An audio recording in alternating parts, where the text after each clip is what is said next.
Bank आपको कह रही है कि आप हमारे यहाँ आओ और फ्री में अकाउंट खुलाओ और चेकबुक, पासबुक, डेबिट कार्ड और ऑनलाइन बैंकिंग, ये सभी चीजें आपको फ्री में दे रही है। यहाँ तक कि आपके पैसे को अपने बैंक में सेफ रख रही है और आप पैसे निकालने जाते हो तो आपसे कोई भी चार्ज नहीं लिया जाता है। ये सारी सेवाओं का फायदा आप फ्री में उठा सकते हो। अभी तक तो सभी लोगों को यही लगता होगा कि बैंक तो सब कुछ फ्री में प्रोवाइड करती है, लेकिन आपको जानकर हैरानी होगी कि ये जो महंगाई 2000 से 2021 तक 300% से ज्यादा बढ़ रही है, इसमें इन्हीं बैंक का हाथ होता है। तो अब कई लोग ये सोच रहे होंगे कि थंबनेल में तो सरकार का खुलासा था, तो मैं इनको बता दूं बैंक तो सिर्फ एक मोहरा है। सरकार और बैंक ये सभी एक दूसरे से मिले हुए होते हैं। इन सभी की वजह से महंगाई बढ़ती है, जिसका भार हम और आप जैसे लोगों को उठाना पड़ता है। और सरकार और bank online money, crypto currency के खिलाफ क्यों रहती है? ऑनलाइन मनी को सिक्के के रूप में क्यों नहीं लाने देती है? अगर कहे तो सरकार और बैंक ये सभी मिलकर जनता का सिर्फ काट रही हैं। तो आज बड़े बड़े खुलासे होने वाले हैं, जिसमें कि ऑनलाइन मनी, सरकार और बैंक, इन सभी की बैंड बजने वाली है। बस आप बात को ध्यान से सुनना। तो चलो फिर वीडियो को स्टार्ट करते हैं। सो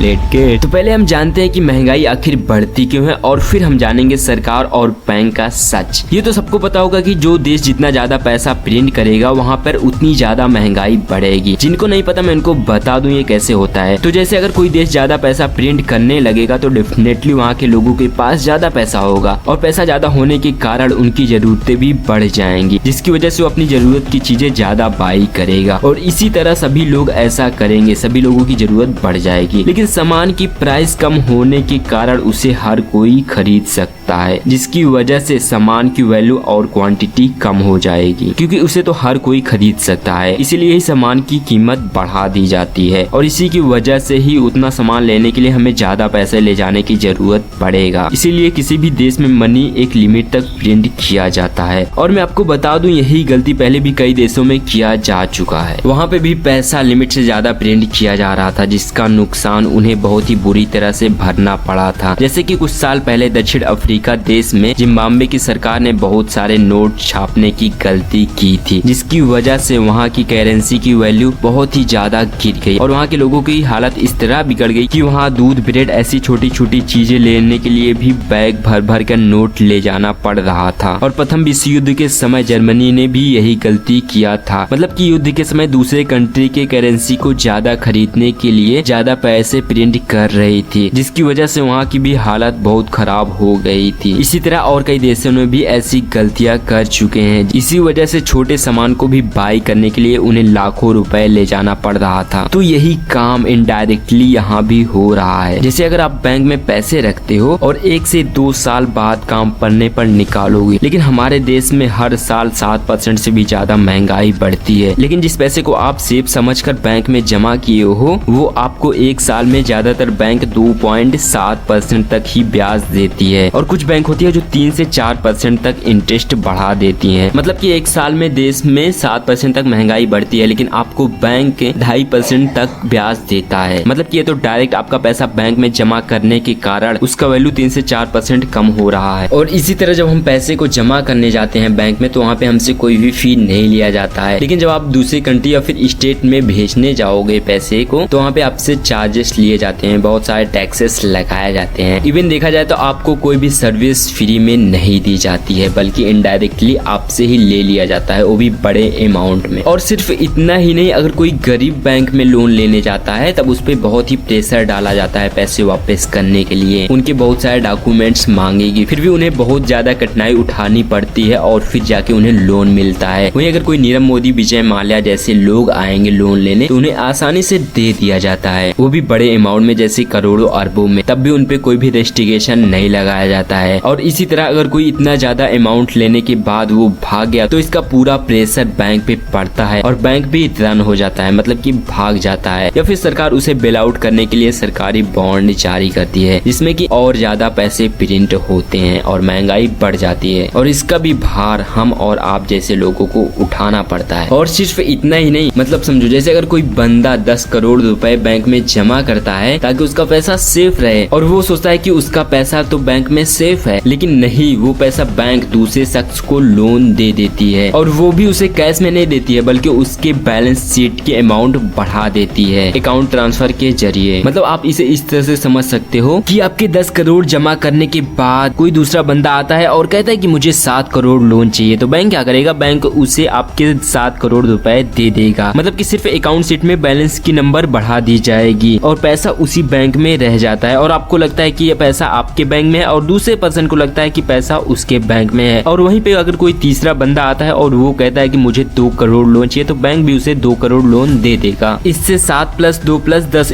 = 19 करोड़ रुपए हुए। लेकिन बैंक के पास कितने हैं, बैंक के पास है 10 करोड़ ओनली। महंगाई तो बढ़नी है, चाहे उसे डिजिटल फॉर्म में बनाया जाए, चाहे तो उसे करेंसी के रूप में बनाया जाए। और इससे सबको लगता है कि सबके बैंक में पैसा है, लेकिन नहीं, आपके पैसे बैंक में कुछ % ही रखा जाता है, बाकी के लोगों को लोन दे दिया जाता है। इसलिए ही बैंक सब पर एक लिमिट लगा देती है कि आप दिन में सिर्फ 20,000, 30,000, 50,000 से ज्यादा नहीं निकाल सकते हो, और अगर आप इससे ज्यादा निकालने जाते हो तो आपको बैंक को पहले ही इन्फॉर्म करना पड़ेगा, ताकि बैंक में कोई भी एक साथ पूरा पैसा मांगने ना चला है। अगर सब लोग एक साथ पैसे मांगने चले जाओगे तो जाहिर सी बात है बैंक के पास तो पैसा है नहीं, तो कहाँ से देगी, इसलिए वो भाग जाएगी। पर आप सब लोग एक साथ पैसा मांगने मत चले जाना, नहीं तो किसी को भी पैसा नहीं मिलेगा। इवन पहले भी ऐसे बहुत सारे केसेस हो चुके हैं जहाँ पे बैंक को भागना पड़ा था। जैसे सभी लोग अपने पैसे बैंक के पास मांगने चले गए, अगर बैंक के पास पैसे नहीं है तो वो दूसरे बैंक से भी ले सकती है, लेकिन अगर वहाँ भी लोग पहुँच गए अपने पैसे मांगने के लिए, तो समझ लो बैंक ने जितने पैसे बांटे हैं उतने पैसे उसके पास है नहीं, और जब उसके पास नहीं है तो वो पैसे कहाँ से देगी आपको, इसलिए ही बैंक भाग जाता है। और ऐसे कोई भी इंसान बहुत बड़े अमाउंट में लोन लेकर उसे भाग जाता है तो फिर बैंक भाग सकती है, या फिर उसे सरकार बेल आउट करने के लिए सरकारी बॉन्ड इश्यू करती है, जिसकी वजह से और ज्यादा करेंसी प्रिंट हो जाता है। मार्केट में पैसा ज्यादा होने के कारण महंगाई बढ़ जाती है, जिसका भार जनता उठाती है। और अगर इसे सिंपल से कहें तो बैंक और सरकार दोनों मिलकर ही महंगाई को बढ़ाती हैं। मतलब हम अपना पैसा बैंक में सेफ समझकर जमा करते हैं, लेकिन यही है जो महंगाई को बढ़ाती है। तो ऐसा नहीं है बैंक में पैसा नहीं जमा करना चाहिए, बल्कि हमें इससे ये फायदा होता है कि हम कभी भी कहीं भी पैसा निकाल सकते हैं, बट आपको जमा कितनी मात्रा में करनी है ये आप पे डिपेंड करता है। और इसी तरह आया डिजिटल मनी, यानी कि ऑनलाइन मनी, जिसे ना तो कोई हैक कर सकता है और ना ही कोई चुरा सकता है। इसे क्रिप्टो करेंसी भी कहते हैं, जैसे बिटकॉइन। ऐसे बहुत सारे क्रिप्टो करेंसी आए हैं जिससे कि सिर्फ ऑनलाइन ट्रांसफर किया जा सकता है। यहाँ पे किसी भी तरह का कोई भी चार्ज नहीं लगता है, चाहे आप कहीं भी पैसे को किसी भी देश में ट्रांसफर करें, इसमें आपका कोई भी चार्ज नहीं लगेगा। मतलब कि एक तरह से कहें तो बिटकॉइन एक तरह की फाइल होती है जिसे कि डिजिटल वॉलेट में रखा जाता है, कंप्यूटर या फिर मोबाइल में। बिटकॉइन बहुत सिक्योर है, इसमें कितना बिटकॉइन कहाँ से ट्रांसफर किया जा रहा है ये पता नहीं लगाया जा सकता है। और यहाँ पर एक ट्रांजैक्शन के लिए बहुत सारे कंप्यूटर एक साथ काम कर रहे होते हैं। इसमें आप एक बिटकॉइन नहीं तो उसके कुछ पार्ट्स भेज सकते हो लोगों को। तो अब सवाल ये आता है कि ऑनलाइन मनी इतना सेफ है तो इसे हमारे देश में करेंसी के रूप में क्यों नहीं लाया जाता है? तो इसके मेन 2 रीजन है। पहला है कि इसका प्राइस स्टेबल नहीं रहता है, मतलब ये कभी डाउन चलता है तो कहीं अप जाता है। और दूसरा ये है कि अगर ये करेंसी के रूप में आ गई तो सरकार और बैंक का धंधा चौपट हो जाएगा, ना तो उन्हें कोई टैक्स मिलेगा ना तो कोई इंटरेस्ट, तो सब कुछ चौपट ही हो जाएगा ना। और इनके चलते ही भुगतना आम जनता को पड़ता है। इवन बहुत सारी कंट्री में तो इसे बैन करके रखा गया है। अगर कहें तो सरकार और बैंक ये दोनों ऑनलाइन मनी के खिलाफ ही रहते हैं। तो आप समझ सकते हो कि सरकार और बैंक मिलकर ही महंगाई को बढ़ा रही हैं। और मैं आपको बता दूं ये वीडियो सिर्फ नॉलेज पर्पज के लिए था। और ऐसे इंटरेस्टिंग वीडियो देखना चाहते हो और सारे राज जानना चाहते हो तो ये वीडियो देख सकते हो। और कोई क्वेश्चन पूछना चाहते हो तो कमेंट बॉक्स में पूछ सकते हो, नहीं तो इंस्टा आईडी है रौनक जैस। और चैनल को सब्सक्राइब करते वक्त बेल आइकन जरूर दबा देना। वीडियो को लाइक करना तो बिल्कुल मत भूलना। तो वीडियो को फैला दो।